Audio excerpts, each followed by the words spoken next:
Exercise 9.3 का question number 6 है, वो क्या है, find the values of the trigonometric functions of the following angles. अगर हमारे पास एंगल क्या दिया हुआ है 765 डिग्री। अच्छा, मैं इसको तोड़ के लिखूंगी। मैं क्या करती हूँ, अभी हमने एक फॉर्म पढ़ी है theta plus 360k where k belongs to integers. अगर हमारे पास क्या है थीटा इन डिग्री, क्योंकि हमारे पास 765 गिवन है विच इज़ इन डिग्री, तो हम ये लिख लेते हैं।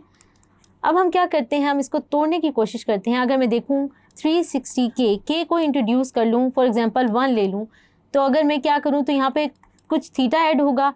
अगर मैं मैक्सिमम देखूं, यानी मैं अगर k2 ले लूं, तो मेरे पास क्या आ जाएगा, ये क्या होगा प्लस 70 डिग्री 720 डिग्री। अब यहाँ पे थीटा की कोई वैल्यू होगी और वो किसके बराबर आएगी 765 डिग्री।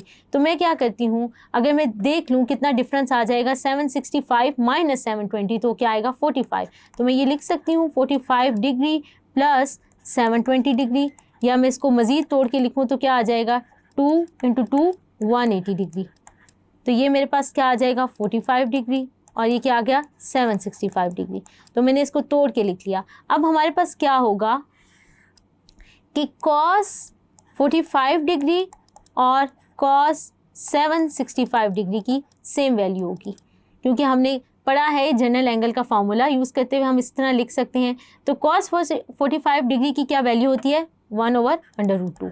इसी तरह हम क्या लिख सकते हैं, बाकी ट्रिग्नोमेट्रिक फंक्शन के लिए भी ये चीज़ क्या होगी वैलिड होगी। तो हम लिख लेते हैं sin 45 degree is equal to sin 765 degree, तो वो भी क्या आ जाएगा 1/√2। इसी तरह अगर मैं tan 45 लिखना चाहूँ तो वो क्या आएगा, वो भी क्या होगा tan 765 डिग्री। तो यहाँ से क्या आ जाएगा 1, और बाकी इन्वर्सेस आप खुद भी लिख सकते हैं। तो हमारे पास हमने क्या किया, जनरल एंगल का फॉर्मूला यूज़ करते हुए हमने क्या किया, ट्रिग्नोमेट्रिक फंक्शन की वैल्यू को एवेल्यूएट किया। होप सो आपको ये क्वेश्चन समझ आया होगा। Thank you.